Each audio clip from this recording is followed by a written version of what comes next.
Exatamente, Napoleão. Boa noite, abraço para você, para os rapazes, todo mundo que acompanha o programa. Novo técnico segundo o próprio, né? Que diz que é um prazer estar de volta ao Vasco da Gama, Renato Gaúcho, Renato Portaluppi, furando o Vasco, digamos assim, né? E se anunciando como novo do Cruz Maltina. O clube deve fazer isso ainda hoje, né? O acerto ele já aconteceu, o Vasco enviou o contrato para o Renato poder assinar, o contrato indo até o final dessa temporada. Ele chega então para comandar a equipe depois da saída do técnico Fernando Diniz. Vai ser a terceira passagem do Renato aqui no Vasco da Gama, e a passagem não, é o terceiro trabalho dele. A gente não sabe se vai ser passagem, se vai ser um trabalho longevo, mas por hora, com contrato até o final de 2026, é o que ele vinha fazendo, né? Principalmente quando pega trabalhos, isso aí, um contrato um pouco mais curto, de apenas uma temporada. A negociação teve algumas páginas, né?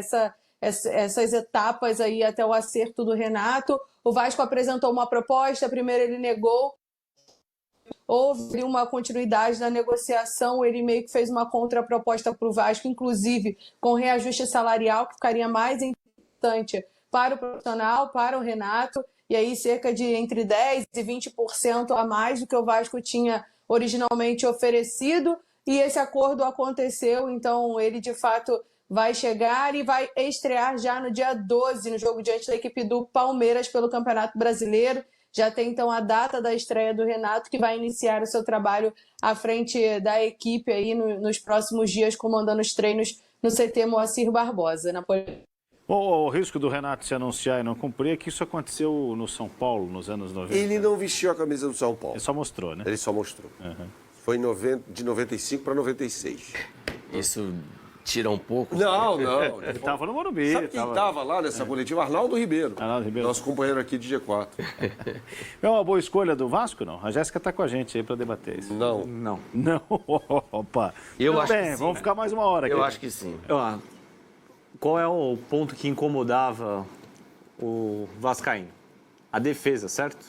O time tomava muitos gols. Qual o trabalho do Renato em que ele teve uma defesa muito sólida? O Renato foi vice-campeão brasileiro com o Grêmio, tendo, se não me engano, a terceira pior defesa do brasileiro daquele ano, 2023. Talvez, inclusive, chegou por lá isso. por causa do Luiz Soares, né, gente? Então, Mas tinha um grande ataque também. tinha um grande ataque. Na frente ia bem, mas atrás ia muito mal. Mas eu acho, Léo, que assim, vendo o que tem no mercado, que o Vasco pode pagar, o Renato talvez seja essa melhor opção. Então, mas Peraí, o Renato não é barato também, né? E o Vasco subiu a proposta não, duas não é vezes. barato, mas assim, outros técnicos são mais caros ainda. Jéssica, você tem noção de valores ou dessa questão de propostas feitas e refeitas ao Renato? Em valores exatos a gente não tem. Ele chega com dois profissionais, né, que inclusive estiveram com ele em outros trabalhos. A gente sabe que ele não é um técnico barato, então acredita-se que mais ou menos ali junto com a sua comissão chegue perto ali a quase R$1 milhão, mas são valores, é claro, extraoficiais. Até o Vasco vai ter muita cautela no sentido de segurar um pouco para que isso vaze, até porque a situação financeira do clube não é lá das melhores. A gente lembra também que um dos pontos importantes aí, que seria num perfil para contratação de um novo treinador do Cruz Maltino depois que o Diniz sai, que fosse um cara de vestiário, né? Um cara que de fato chegasse para influenciar no vestiário, com os atletas, na conversa. E a gente sabe que o Renato tem sim essa personalidade, isso faz parte dele.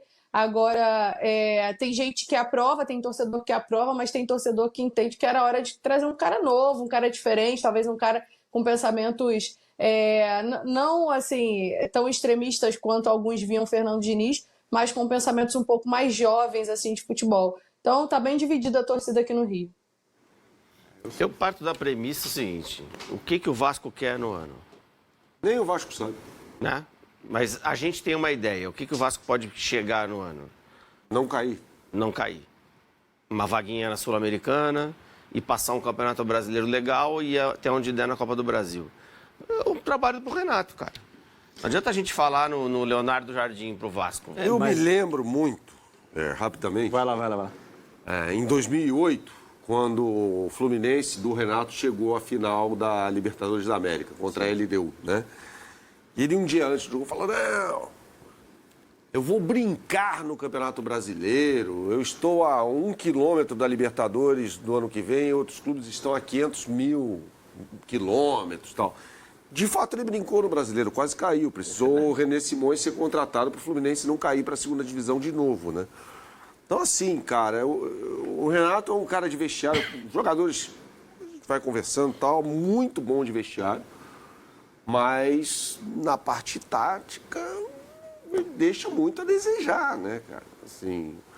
É curioso, porque eu vi um quiz outro dia, acho que dos nossos companheiros da ESPN, com o Renato, com o Felipe Luiz, aliás. E eles iam colocando alguns critérios de avaliação dos técnicos e o Felipe tinha que dizer quem era o melhor naquele determinado aspecto com que ele tinha trabalhado.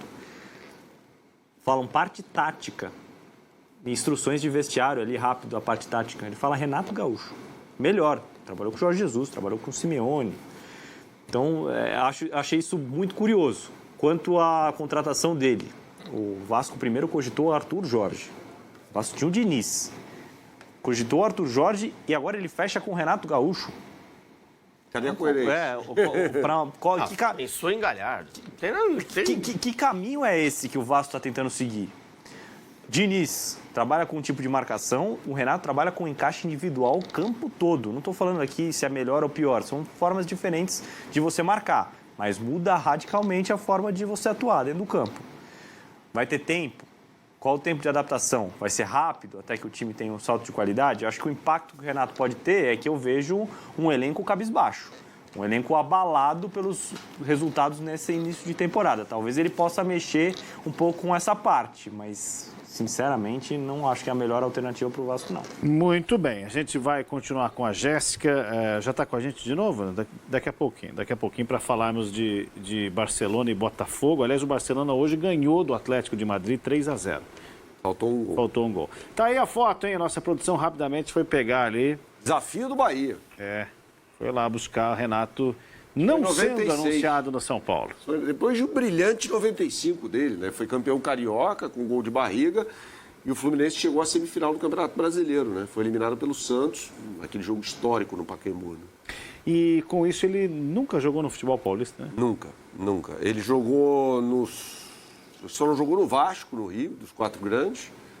Jogou no... E tem um episódio, né? Jogou nos 2 de Minas. Jogou nos 2 de Minas, jogou no Grêmio, evidentemente. E nem treinou, né? Ele treinou o Vasco. São Paulo, ninguém, né? Não, São Paulo não. Ele tem o Geriza, esse Vasco, Flamengo. Ele nunca treinou o Botafogo. O lugar mais próximo de São Paulo que ele chegou foi Curitiba, né? Que ele treinou o E Atlético. durou. E pediu para ir embora. Santos tentou, né? Quase contra. Teve um... Talvez na praia ele... Santos não é tão São Paulo, né? Em determinado momento da minha... Eu não vou dizer ojeriza, porque é muito forte. Mas das minhas críticas ao Renato Gaúcho, eu chamava de estrategista praieiro. Igual numa praia. Direito dele. O Renato é um bom vivan. Exato. Enfim. Eu também gosto, se pudesse. Você seria um estrategista praieiro. Pô, muito, velho. No rádio, vem aí, Léo James, o estrategista. Nossa, praieiro, tá ótimo. Antigamente tinha o bordão cada um, hoje já não tem mais.